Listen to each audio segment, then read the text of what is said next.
Fala pessoal, sejam todos bem-vindos em mais uma videoaula do Surgibull. Se você quer saber as contraindicações quando eu não devo utilizar e os riscos da utilização dos AINES, além do polêmico caso dos coccides, fica até o final desse vídeo que nós vamos explicar tudo para vocês, hein? Roda a vinheta!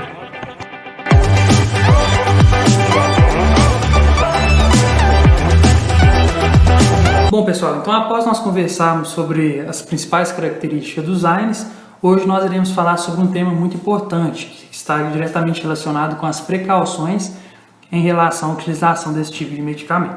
Então fiquem até o final do vídeo, nós vamos conversar aqui sobre os pontos muito importantes que devem ser levados em conta, tá bom? Beleza. Então pessoal, após entender os mecanismos de ação dos AINES, quando que eu irei utilizar esse tipo de medicamento? Então basicamente nós indicamos a prescrição dos AINES para a resolução de quadro de dor, né? Onde principalmente as características dessa dor são dor aguda, com a intensidade de moderada a severa, ok? Então justifica-se sim utilizar os AINES, já que a gente conversou que uma das características do medicamento para ser considerado um AINE é ter capacidade de analgesia, ou seja, capacidade de remover a dor, mas também nós podemos utilizar ele no pós-operatório de intervenções odontológicas, para impedir ali, né, a exacerbação de um processo inflamatório que possa trazer os sinais cardinais da inflamação que a gente não quer que ocorra ou quer minimizar a maior quantidade possível, ok? Então, em alguns procedimentos que nós podemos utilizar os anti-inflamatórios, exodontia de dentes inclusos, cirurgias periodontais, implantes múltiplos, enxertias ósseas, processos inflamatórios agudos, né? A gente pode aqui elencar os quadros de pericoronarite, que podem ser sim utilizados, entre outros tipos de procedimento.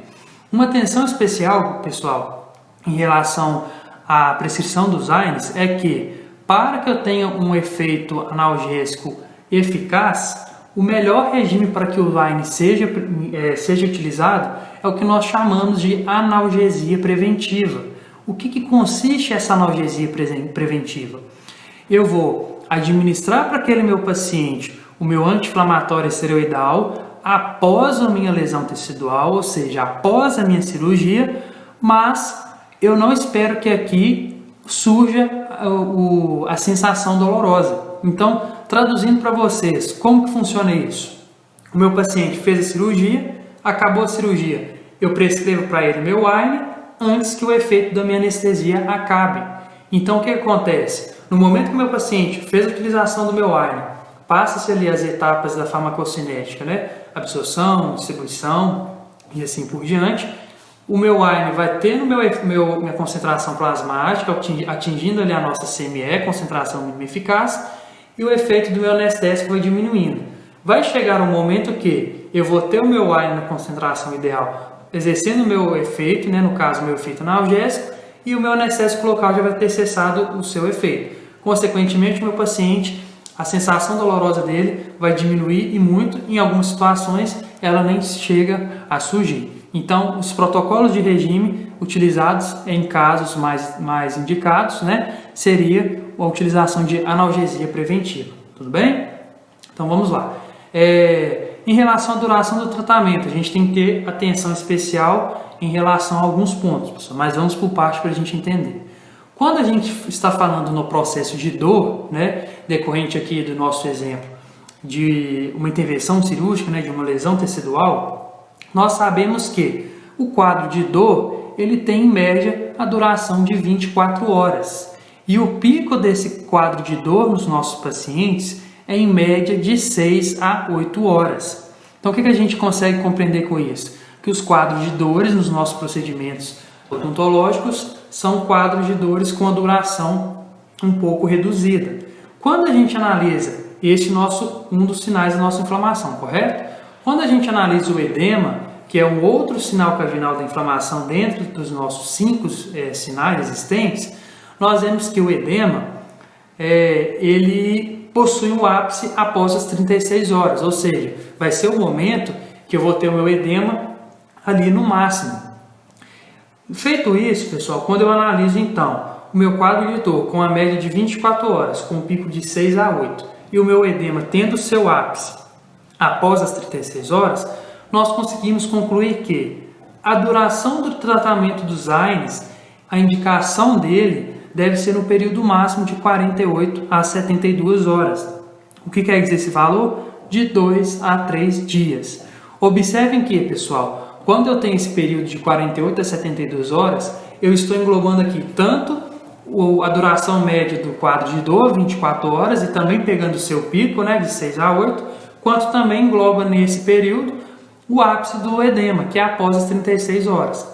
Então, pessoal, não justifica a utilização de AINES por mais do que 3 dias na clínica odontológica, né, nos nossos procedimentos odontológicos. Atenção especial é justamente essa. Nos procedimentos odontológicos cirúrgicos eletivos ou nos casos de dor já instalada, lembrando que aqui a causa daquela inflamação, a causa que esteja ali desenvolvendo esse quadro de dor no meu paciente, ou quadro de processo inflamatório, ela tem que ter sido removida. Lembra que a gente conversou no processo inflamatório que nós temos tanto os DAMPs, que são os padrões moleculares associados ao dano, quanto os PAMPs, que são os padrões moleculares associados ao patógeno. São eles que na maioria das vezes desencadeiam ali, servem como a fonte para que o processo inflamatório perdure. Então aqui esses fatores têm que ter sido removidos. Então, pessoal, não há evidências científicas que justifiquem a prescrição dos AINES de forma crônica, ou seja, 4, 5, 6, 7 dias ou mais, como infelizmente muitos cirurgiões dentistas o fazem. Além do mais, pessoal, quando a gente começa a estender muito a utilização desses AINES, né, o tempo vai sendo estendido, o tempo de terapia, a chance dos efeitos adversos surgirem é bem maior. Então, anti-inflamatório não esteroidal deve ser prescrito no máximo de 48 a 72 horas, ok? Então vamos lá. Dando sequência ao nosso raciocínio, pessoal, nós vamos falar um pouco sobre as precauções e contraindicações a respeito do uso desse tipo de medicamento. Então, deixei aqui até escrito para vocês tenham, né, tempo para conseguir anotar tudo, que isso é muito importante, principalmente na nossa prática clínica. Então, vamos ao primeiro ponto, pessoal. O uso concomitante de piroxicam, ibuprofeno e provavelmente outros AINES com a varfarina. A varfarina ela é um importante anticoagulante e muito utilizado.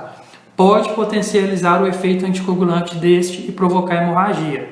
Por enquanto, pessoal, só quero que vocês deixem isso anotado, que nós vamos entender como é o mecanismo de funcionamento dessa contraindicação, beleza? Outra contraindicação importante, pessoal, uma precaução importante, que o uso concomitante dos AINES com certos antihipertensivos, são grupos específicos de antihipertensivos, podem precipitar uma elevação brusca da hipertensão arterial sanguínea desse paciente. Então nós vamos ver que existe um grupo de antihipertensivos que, quando são utilizados concomitante com os AINES, eles podem ter o seu efeito ali diminuído e a pressão arterial do meu paciente ser elevada. Nós vamos entender também o mecanismo. Um outro cuidado que nós temos que tomar, pessoal, que todos os AINES podem causar retenção de sódio e água, consequentemente eles podem também causar diminuição da taxa de filtração glomerular e também aumentar a pressão arterial sanguínea, particularmente em idosos. Nós vamos compreender também esses medicamentos, quando são utilizados juntos com os AINES, vão ter sim os antihipertensivos, os seus efeitos diminuídos. Nós vamos conversar sobre isso. E o outro cuidado que nós temos que ter, pessoal, em situações como essa aqui, quando eu tenho situações onde meu paciente é um paciente polifármaco e faz a utilização desses grupos de medicamentos anticoagulantes, antiagregantes plaquetários, como também a utilização de antihipertensivos, é muito importante que os cirurgiões dentistas tenham um diálogo aberto com o médico ou a equipe médica que trata aquele tipo de paciente. Então, ter esse diálogo aberto é importante para que nós possamos juntos avaliar o risco e o benefício da prescrição dos AINES mediante aquele quadro sistêmico do meu paciente e mediante aos medicamentos que ele faz a utilização. Então é muito importante que nós tenhamos esse contato, esse diálogo aberto com a equipe multidisciplinar que atende esse paciente. Outras interações farmacológicas não desejáveis, que nós vamos agora discutir uma a uma. Muitos dos nossos pacientes fazem sim a utilização de anticoagulantes. E qual que é o problema quando nós prescrevemos anti-inflamatórios não esteroidais? Como nós conversamos na nossa aula de farmacocinética, nós vimos que os medicamentos na fase de distribuição, eles apresentam basicamente em duas formas. Nós temos a forma do meu medicamento ligada a proteínas plasmáticas e temos uma porcentagem do nosso medicamento em forma livre. A forma livre do meu medicamento é aquela sim que desempenha o seu efeito terapêutico, ou seja, é aquela que consegue se ligar ao seu sítio-alvo, seja um canal iônico, seja uma proteína, seja uma enzima e atuar desempenhando seu efeito terapêutico. O meu anticoagulante muito utilizado, como exemplo aqui nós temos a nossa varfarina, ela, quando utilizada de maneira concomitante com o AINE, o anti-inflamatório esteroidal, por possuir uma alta afinidade às proteínas plasmáticas, a grosso modo falando, ele tende a pegar as proteínas que estavam ligadas à varfarina e ficar com ele. Consequentemente, o que acontece, pessoal? Eu aumento a fração da forma livre da minha varfarina, consequentemente, sendo da forma livre, é aquela que vai conseguir desempenhar o seu efeito terapêutico. O que isso nos induz? Que o efeito da varfarina vai ser potencializado quando utilizado como anti-inflamatório não esteroidal. Consequentemente, a chance daquele paciente desenvolver um quadro de hemorragia é muito maior. Então, tem que ter muita atenção ao prescrever esse tipo de medicamento com os anticoagulantes. Bom, pessoal, uma outra atenção que nós temos que ter é em relação à utilização concomitante com os antiagregantes plaquetários. Nós sabemos que as plaquetas são ricas em COX-1 e essa COX-1, pessoal, vão produzir ali as nossas prostaglandinas.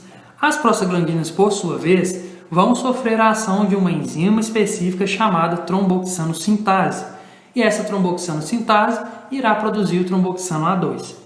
O tromboxano A2, por sua vez, é aquela substância que estimula a formação do coágulo, ou seja, está atuando ali no processo de coagulação sanguínea, certo? Então, a utilização dos antiagregantes plaquetários, ele visa principalmente impedir com que ocorra essa formação de coágulo excessivo, que poderia desencadear um quadro de tromboembolia, né? Algum evento tromboembólico naquele paciente. Consequentemente, pessoal, os nossos anti-inflamatórios não esteroidais vão estar atuando ali, sim, na inibição da síntese do meu tromboxano. Ou seja, o meu paciente vai tender a formar coágulos em menor quantidade possível. Se o meu AINE inibe a formação de coágulo e o meu paciente ainda faz o uso de um antiagregante, a chance do meu paciente também desenvolver uma hemorragia é muito grande. Então, tem que ter atenção especial em relação a isso. Exemplo clássico de antiagregantes utilizados, o meu AAS, principalmente em dose de 100 mg, e o meu clopidogrel. Tudo bem? Então, pessoal, uma outra observação que nós devemos sempre, que possível, evitar a prescrição de AINES ou de paracetamol. Lembrando que o paracetamol é considerado um AINE, mas um AINE atípico, já que a sua capacidade anti-inflamatória é mínima. Então, nós devemos utilizar esses medicamentos para pacientes que fazem a utilização de varfarina ou clopidogrel, né, um anticoagulante ou um antiagregante. Nesse caso, nós podemos sim lançar a mão de outros fármacos anti-inflamatórios, que são os corticoides, né, que é um anti-inflamatório derivado de um hormônio, cortisol, e esse hormônio é produzido pela suprarrenal e a gente pode sim lançar a mão dele em detrimento da utilização dos AINES, beleza? Bom, pessoal, a outra interação farmacológica não desejável é em relação aos antihipertensivos. Nós temos sim alguns grupos de antihipertensivos que vão sofrer, na verdade, vão ter o seu efeito suprimido quando utilizado com o AINE. Nós conversamos nas funções das nossas prostaglandinas, na aula 1 dos nossos AINES, que as prostaglandinas, elas têm uma grande função na arteríola aferente renal por provocar ali uma vasodilatação dessas arteríolas e garantir a taxa de filtração glomerular. No entanto, pessoal, esses antihipertensivos que a gente vai citar aqui, esses grupos, eles necessitam sim da presença daquela prostaglandina, atuando ali na continuidade da nossa taxa de filtração glomerular. Quando eu utilizo um anti-inflamatório nessa ocasião, pessoal, os AINES vão ali inibir a formação daquelas prostaglandinas. Consequentemente, eu vou estar ali atrapalhando o efeito do meu antihipertensivo e o meu paciente fica sujeito a ter uma elevação brusca da pressão arterial sanguínea. Então, a gente tem que ter atenção especial em relação a esses grupos de medicamentos que a gente vai conversar agora. Então, nós temos principalmente os beta-bloqueadores, exemplos clássicos para vocês dos mais utilizados, atenolol e propanolol. Nós temos também o grupo dos inibidores da IECA, que é o inibidor da inibição da enzima conversora de angiotensina. E nós temos também, aqui como exemplo, o captopril e enalapril, que são muito utilizados. E temos outro grupo dos diuréticos, os mais utilizados aqui, hidroclorotiazida e furosemida. Então, esses grupos de antihipertensivos, nós temos que ter uma atenção especial ao prescrever um anti-inflamatório esteroidal concomitantemente, beleza?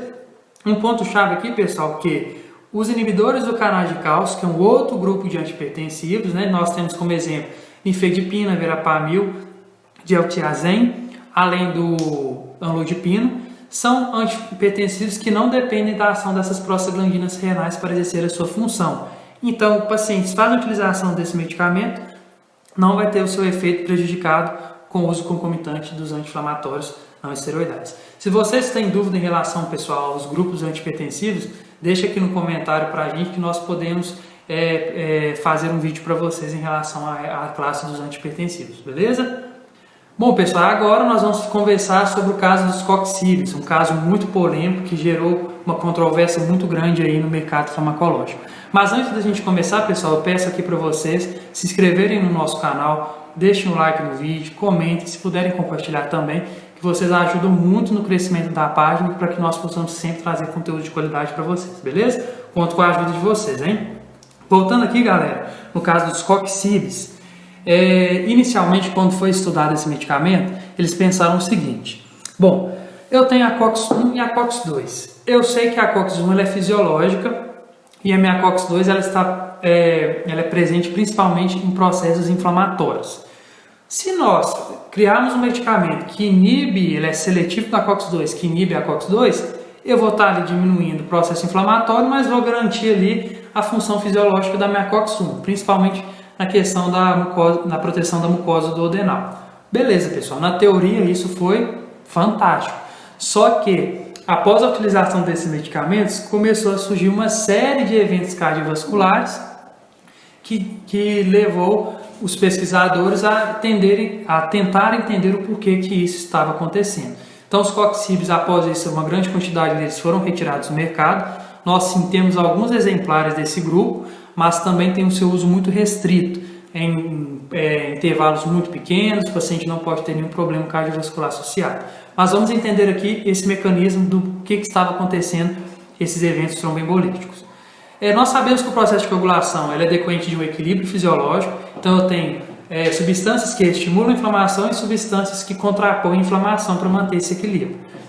Nós vimos que nós temos as plaquetas, né? E as plaquetas, nós conversamos também que ela é rica em quê? COX-1, correto? A minha COX-1, ela sofre ali a ação de um grupo de enzimas que vão produzir as prostaglandinas e as minhas prostaglandinas vão sofrer ainda a ação da minha enzima tromboxano sintase que irá produzir o tromboxano A2. E esse tromboxano A2 que estimula o processo de coagulação sanguínea, correto? No entanto, nós temos também o endotélio, que é rico em COX-2, e essa COX-2 produz ali uma prostaciclina, PGI2, que é uma importante substância que contrapõe o processo de coagulação. Então essas duas estão em equilíbrio ali, beleza? Os coxibes, pessoal, como nós conversamos, eles são inibidores seletivos da COX-2, ou seja, eles vão inibir ali a produção da minha COX-2, consequentemente da minha prostaciclina. O que passou a acontecer aqui? Teve a questão da presença das plaquetas, né, da COX-1 ficou muito grande, o processo de coagulação ficou muito exacerbado, né, o que pesou para o lado das plaquetas na balança, consequentemente a formação de coágulos começou a ocorrer de uma maneira muito grande. O que isso aconteceu com os pacientes? Uma série de acidentes tromboembólicos. Então muitos pacientes que utilizaram os coxibes começaram a ter problema com acidente tromboembólico, infarto, entre uma série de outros problemas cardiovasculares. Ok, pessoal? Nós temos aqui algumas considerações a respeito dos coxibes. Então, os estudos comprovaram que a ação analgésica e inflamatória dos inibidores seletivos da COX-2 não é superior àquela apresentada pelos inibidores são seletivos, né, que atuam tanto na COX-1 e COX-2. Então, não justificaria trocar os não seletivos analisando somente o potencial anti-inflamatório analgésico. Temos também aqui os usos dos coxibes, né, os exemplos aqui, o celecoxib e o heterocoxib no Brasil. ele deve ser considerado exclusivamente para paciente que apresenta sim um risco aumentado de sangramento gastrointestinal, mas que não apresente risco simultâneo de doença cardiovascular. Então eu posso utilizar sim, mas o paciente não pode apresentar risco simultâneo de alguma cardiopatia, tudo bem? Uma outra consideração que é contraindicado o uso dos inibidores seletivos da COX-2 em pacientes que fazem uso contínuo de antiagregante plaquetário, como aspirina e clopidogrel. Nós vemos que os inibidores seletivos de COX-2, os pacientes passaram a ter o processo de coagulação exacerbado. Então, se o meu paciente faz uso de um antiagregante plaquetário, como aspirina, e eu prescrevo um AINE seletivo para COX-2, é como se eu anulasse o efeito do meu antiagregante, correto? Já que eles têm funções antagônicas. E na prescrição de qualquer inibidor da COX-2 deve ser usado na menor dose efetiva pelo menor tempo de tratamento possível. Então, se tiver que usar um AINE seletivo de COX-2, pessoal, na menor dose, deixe que essa dose seja efetiva e nós temos que diminuir muito o intervalo de tratamento para evitar que aconteça algum efeito diverso, beleza? Aqui são nossas referências bibliográficas, pessoal, agradeço aí a presença de vocês. Quem puder aí se inscrever, deixar seu curtido, compartilhar e seguir as nossas redes sociais, a gente fica muito agradecido, viu? A gente fica aqui, pessoal, e até mais.